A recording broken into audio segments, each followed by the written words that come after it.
All right, welcome to another deep dive with us.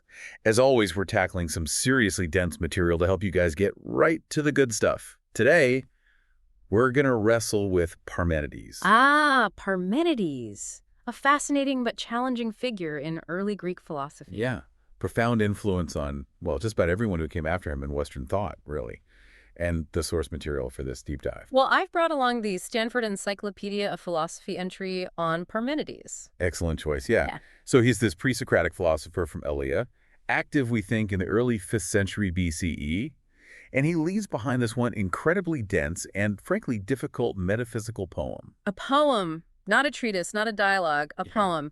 And it's from this poem that we have to try and reconstruct his entire philosophical system. Right, and that's where the challenge lies. So today, we want to figure out, was Parmenides really a monist? Did he actually believe in a single unchanging reality? How did he relate to, like, those thinkers who came before him? And crucially, what happens to our everyday world, the world of change and, becoming in his philosophy? Big questions. And to tackle them, we need to grapple with the structure of his poem. It's divided into three parts. The proem, the way of conviction, this is about truth, about reality, and the way of mortals, which deals with cosmology and, opinions about the world. Okay, so a lot to cover. But first, who was Parmenides? Where does he fit in this whole pre-Socratic landscape? Well, he was from Elea. It's a Greek colony in what's now southern Italy. Okay, Magna Graecia, so right in the thick of things. Exactly. And if we believe Plato's Parmenides dialogue, he was born around 515 BCE. Interestingly, Speusippus, Plato's successor at the academy, claimed Parmenides actually established laws in Elea. Whoa, hold on. Established laws. Like he was a political figure as well as a philosopher. That's what Speusippus tells us, yeah. But, it's important to remember that Elea existed before Parmenides, so we don't know exactly what establishing laws means here. Right. But still, it paints a picture of a guy who was deeply involved in his community. Not just some, isolated thinker in an ivory tower. The Vicep entry also mentions connections with other thinkers at the time. Xenophanes and the Pythagoreans. Ah, yes, these are crucial figures in the intellectual milieu of Magna Graecia. Xenophanes was known for his criticisms of traditional Greek religion, and the Pythagoreans were obsessed with unity and mathematical harmony. And do we see their influence on Parmenides? Directly, I mean. Or is it more like they were all swimming in the same intellectual currents? It's hard to say for sure, but we can certainly see resonances. The focus on a fundamental, unchanging reality, for example. That's something that runs through Parmenides' thought as well. But, his system is very much his own. And then there's that portrait head found in Elea. It's back to the 1st century CE, right? Yeah. And it explicitly identifies him as Parmenides, son of Pyres, Uliades, natural philosopher. Uliades. What's that all about? It links him to a cult of Apollo Ulios, a specific religious practice suggesting his philosophical inquiries might have been deeply entwined with the, let's say, the religious and cultural fabric of his city. So philosophy in ancient Greece wasn't necessarily this purely secular pursuit that we might think of it as today. Exactly. It was often interwoven with religious beliefs, rituals, and, the broader cultural context. And this portrait head is a concrete reminder of that. All right, so we've got this intriguing figure. Now let's turn to his poem. His only work, as far as we know. Yes, a single lengthy poem written in a hexameter verse. And the title On Nature, well, it's probably not original, but it gives us a sense of the scope of his project. And tragically, we only have about 160 verses surviving out of what was originally like an 800-verse poem. Right. It's like trying to reconstruct a philosophical masterpiece from a puzzle with most of the pieces missing. So how did these fragments even survive? Primarily through quotations in later authors. Plato, for example, mentions him a couple of times. But our real heroes are Sextus Empiricus, who preserves a significant portion of the proem, and then Simplicius. He was a 6th century CE Neoplatonist commentator. Simplicius. Okay, not exactly a household name. True. But for anyone studying Parmenides, he's a godsend. It seems he had access to a much more complete text of the poem, especially the way of conviction. He quotes Parmenides extensively in his commentaries on Aristotle. So he's our MVP for understanding Parmenides' core metaphysical argument. Largely, yes. Thanks to him, we have a decent grasp of the way of conviction. But the cosmology, the way of mortals, that's where the fragments get really sparse. And that's where we have to rely more heavily on what are called testimonia. Testimonia. Basically reports and summaries of Parmenides' ideas from other writers like Simplicius himself, Plutarch, Aetius, Theophrastus, and others. They had access to texts we no longer have, so they give us glimpses into parts of Parmenides' thought that would otherwise be lost. But, I mean, that introduces another layer of complexity, right? Right. So we're not just dealing with the fragments themselves, but also with interpretations and potential distortions from those who quoted him. Absolutely. We need to be very cautious about interpreting Parmenides through the lens of later philosophers.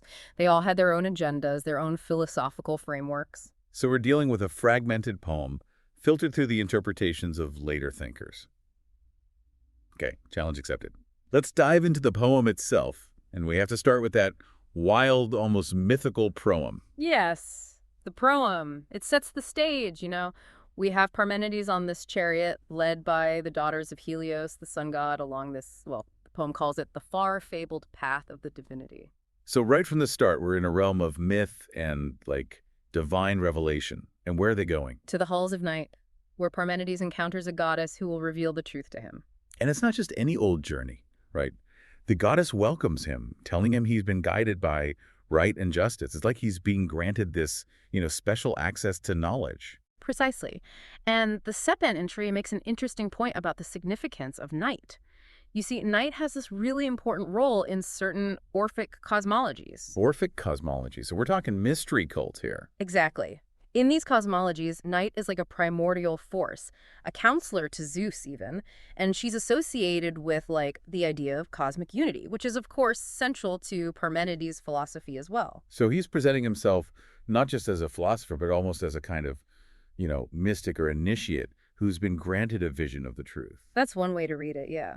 And this sets the stage for everything that follows, because the goddess then presents Parmenides with, let's call it a choice, two paths to knowledge. Okay, I'm intrigued. Lay it on me. So the goddess distinguishes between, on the one hand, what she calls the unshaken heart of well-rounded reality, and then on the other hand, the notions of mortals in which there is no genuine trustworthiness. So truth versus opinion. Reality versus mere appearance. That's the basic distinction, yeah. And the ways of inquiry become the framework for understanding how we might approach these two very different domains of knowledge. Got it. So where do those famous ways come in, the ones everyone quotes? Ah, yes, we're getting to the heart of it now. Fragment 2 is where it all begins. The goddess lays out the two primary ways. The first is that it is and that it is not to be. This is the path of conviction, the path that attends upon true reality. Okay. Dense, but I think I'm following. And the second way? The second way is that it is not and that it must not be. This is a path that's just, well, impossible. Impossible. Yeah. The goddess says it's wholly without report. Because what is not, I cannot be apprehended. You can't even talk about it meaningfully. It's just, well, nothing. Okay, I'm starting to see why Parmenides gets a reputation for being so radical. But if there are only two ways, and one is a dead end, doesn't that mean we're all stuck on the path of truth? Like whether we like it or not? Well, not so fast. Because then in Fragment 6, we get what seems like a third way. And this is the way that most mortals actually follow. It involves kind of this mixing of being and non-being. The goddess describes it as supposing that it is and is not the same and not the same. So people are confused. They can't tell what's real from what isn't. Right. It's the way of those who know nothing, as the goddess puts it. And it leads to what she calls a wandering understanding. Wandering understanding. I like that. And how does she describe the state of, philosophical lostness? She uses some very vivid imagery.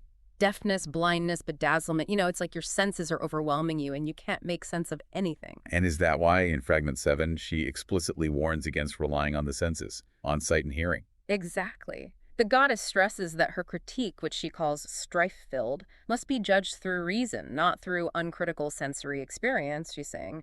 Don't just trust your eyes and ears. You need to think. You need to use your mind to figure out what's really real. It's like she's giving us a crash course in epistemology. Yeah, and she underscores this difference even more starkly in the transition at the end of Fragment 8. What transition? Well, there's this moment where she's like, okay, I'm done with the trustworthy account of true reality. Now I'm going to move on to mortal notions and, as she puts it, the deceptive order of her verses. Deceptive order. So the cosmology is deliberately misleading. Not necessarily misleading, but it's certainly on a different level. The truth about reality is one thing, but the way we perceive and talk about the world, that's another thing entirely. Okay. I'm starting to see the contours of his system here. But let's back up a bit. Before we get to the cosmology, let's really dig into the way of conviction, that unshaken heart of well-rounded reality. Yeah. Because this is where Parmenides makes those bold and incredibly influential claims about the nature of what is. Right. And he starts by introducing this key concept, what is, to eon in Greek. And he gives it a whole bunch of attributes. It's ungenerated and deathless, whole and uniform, still and perfect. So basically the opposite of everything we experience in the everyday world. Pretty much, yeah. And what's remarkable is that he doesn't just assert these attributes, he actually offers arguments for each one.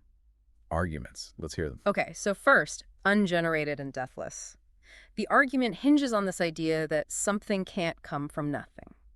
What is, to eon, either always was or it never was. There's no in-between, no coming into being, no passing away. And the goddess personifies this idea as justice, who prevents both the birth and death of what is. So it's not just that it's like timeless in a static sense. It's that it has always existed and will always exist. There's no beginning and there's no end. Exactly. It's a perpetual present, if you will. Mind-bending. Okay. What about whole and uniform? What's the argument there? The idea here is that what is completely indivisible. It's all alike, it's full of being throughout, and it coheres with itself completely. No gaps, no parts, no divisions. So it's like a seamless, continuous entity. Everything is connected. Exactly. And this leads to the next attribute, still. Or motionless, if you prefer. The argument here is that if there's no generation and destruction, no coming into being, and no passing away, then there can be no change. And change implies motion. Because if something's moving, it's changing its position. It's becoming different in relation to other things. Right. So what is must be completely still. It remains identical to itself, always in the same state, and the goddess describes this as being held in place by a powerful necessity within fixed limits. So even change of location is impossible. Exactly. What is cannot be more or less in one place than another because there is no non-being for it to occupy or that could affect it. And since what is can't be more or less than itself, there's no possibility of expansion or contraction. Okay, I'm starting to get a sense of how tightly he's weaving this argument. And the final attribute, perfect. What's the logic behind that one? The goddess describes what is as being perfected from every side, like the mass of a well-rounded sphere, equidistant from the center at every point. And again, the key here is that there's no non-being to disrupt its completeness. So it's completely self-sufficient. It lacks nothing. Exactly. And the Sapiatiti points out that the logic of this section becomes even clearer if we follow Ebert's transposition of certain lines. But the overall point is that Parmenides is making a really strong, almost airtight argument for the attributes of what is. It's a remarkable example of early deductive reasoning, and it lays the foundation for his entire metaphysical system. Okay, it's intense. I'll grant him that. But now we have to face the elephant in the room. Or rather, the cosmos in the room. Because after this whole dense section on the way of conviction, Parmenides then shifts gears and gives us this whole cosmology, a description of the world as we experience it, the way of mortals. Right, and that's where things get really tricky. Because if the way of conviction tells us that reality is this, like unchanging, undifferentiated unity, how can he then turn around and give us an account of a world full of change and diversity? That's the million-dollar question. And unfortunately, our evidence for the cosmology is much less complete. We have fewer direct fragments, and we rely more on those testimonia. Okay, but what do we know about the content of the cosmology? What kind of stuff does he talk about? Well, there's a lot about the heavens, the stars, the sun, the moon, the Milky Way. He talks about light and night as fundamental principles. And then there's stuff about the Earth itself, its structure and formation. And are there any, specific insights from the cosmology that are worth highlighting? Absolutely. Fragment 10 and 11 kind of lay out the program, mentioning the need to know the ether, the heavenly signs, the sun, the moon, and, the origins of the cosmos in general. We also have fragments touching on physiology and the nature of human thought, but the testimonia help fill in a lot of the gaps. So what do we learn from them? Well, for one thing, it's clear that Parmenides' cosmology was pretty comprehensive. I mean, it covered a wide range of natural phenomena. We know, for example, that he talked about the different parts of animals and even about the genesis of humans. So it's not like he was completely uninterested in the natural world. Exactly. And the Sapi entry points out that he was actually quite innovative in his cosmological thinking. For example, he seems to have been the first to propose that there were multiple fundamental physical principles like light and night that had, distinct qualities. Okay, so he's not just regurgitating like old myths and traditional explanations. He's actually trying to come up with a systematic account of how the cosmos works. Precisely. And there are even some specific astronomical insights that are worth mentioning. For example, he understood that the moon reflected sunlight, which is a pretty big deal for that time. And he seems to have been one of the first to identify the morning star and the evening star as actually being the same planet Venus. Impressive. So on the one hand, we have this incredibly radical metaphysics in the way of conviction. And on the other hand, we have this pretty sophisticated and detailed cosmology in the way of mortals. And the big question is, how do we reconcile these two seemingly contradictory accounts of reality? And that's precisely where the interpretive challenges really begin. Because if he was a true monist, shouldn't the cosmology be completely irrelevant? Like just a bunch of false opinions? Well, some scholars have argued exactly that. That's the strict monist interpretation. Guthrie, for example, argued that Parmenides saw the sensory world as pure illusion. But that seems so, I don't know, so extreme. Like, how can you live in the world and believe that everything you see and hear is just an illusion? Right, it's a pretty hard position to swallow.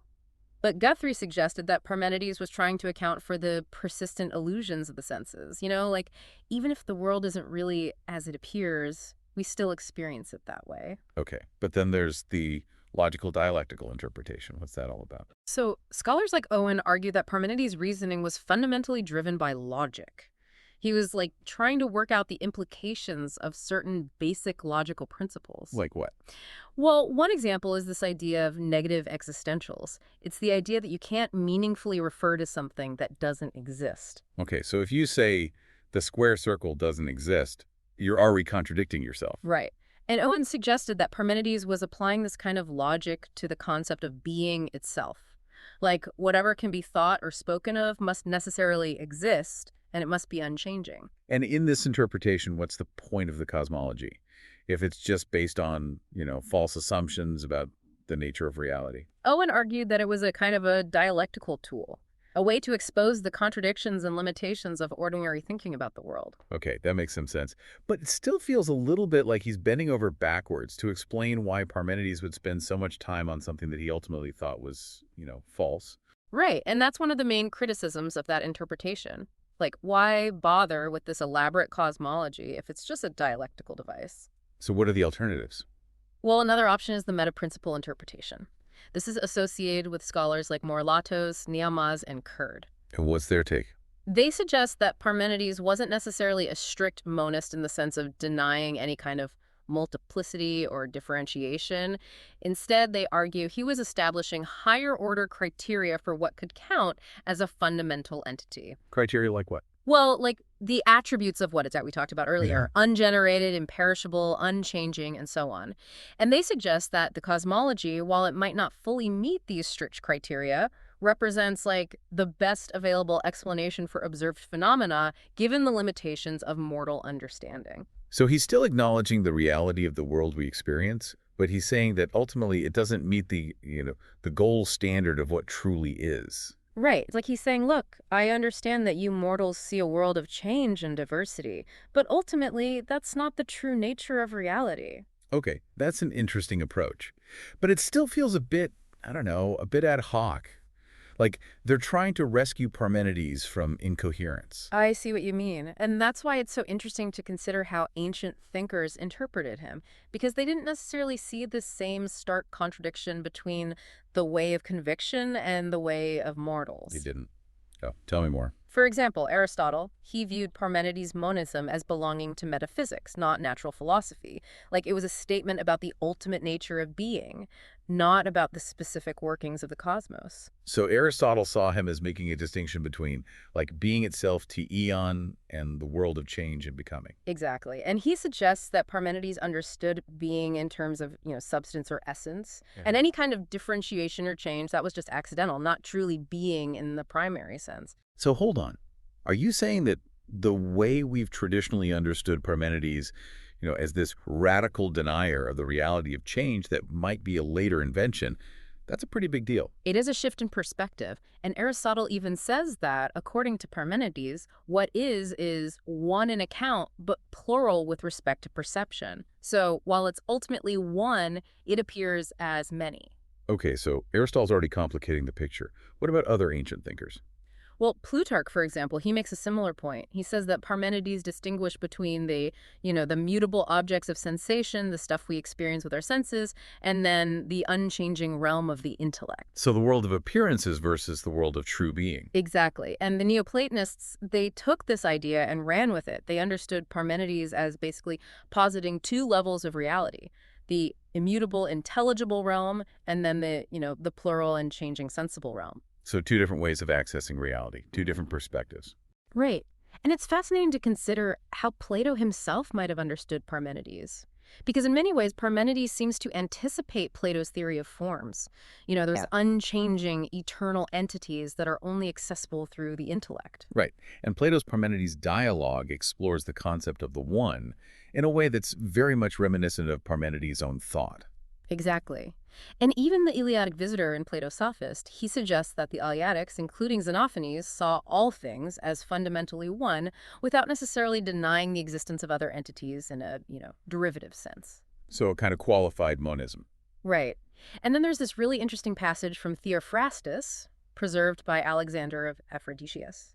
Theophrastus basically says that Parmenides went along both paths, that he described the universe as being eternally one, ungenerated, and spherical, all the attributes of what is, but that he also used principles like fire and earth to explain, the processes of generation and change in the world of appearances. So he's offering two accounts of the same reality, one from the perspective of truth and one from the perspective of, mortal opinion. That's how many ancient thinkers seem to have understood him, as what we might call a generous monist. Generous monist. I like that. It's a much more nuanced and frankly more plausible picture than the strict, uncompromising monism that he's often associated with. Absolutely. It allows him to affirm the reality of the world we experience while also acknowledging that there's a deeper level of reality that's beyond the reach of the senses. Which leads us to the last interpretation we want to discuss today, the modal interpretation. Ah, yes. This one has become increasingly popular in recent scholarship, and it offers a really interesting way to bridge the gap between the way of conviction and the way of mortals. Okay, so what's the gist of the modal interpretation? It starts by emphasizing Parmenides' focus on modalities of being. Modalities, like what must be the case, what cannot be the case, and what is the case but need not be. Exactly. And it reinterprets those ways of inquiry not as like alternative paths for all thought, but as paths for understanding that avoids wandering.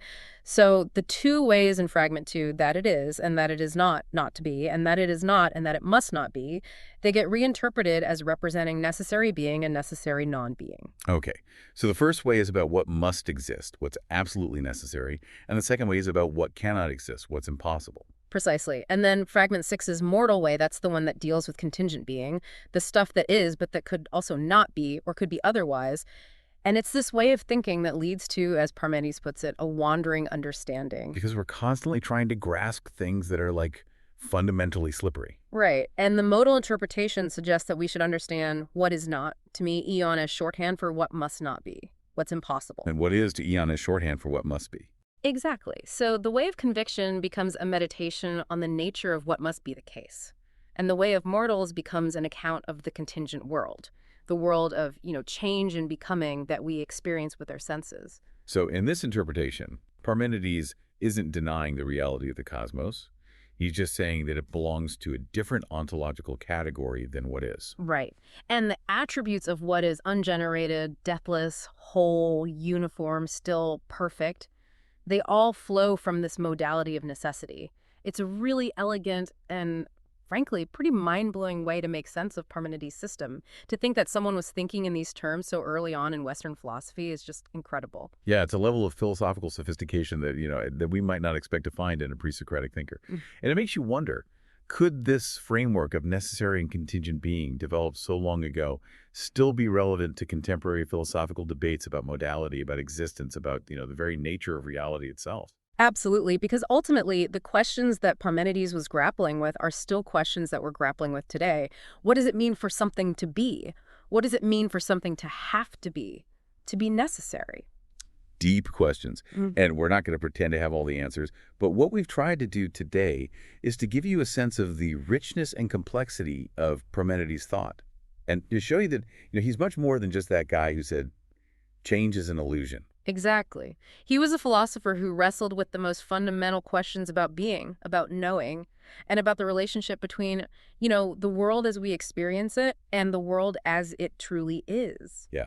And his work continues to challenge and provoke us, even after all these centuries. So we encourage you to delve into Parmenides' fragments yourselves. Read them, wrestle with them, and see what insights you can glean from this incredibly enigmatic and influential thinker. He's definitely worth the effort. Absolutely.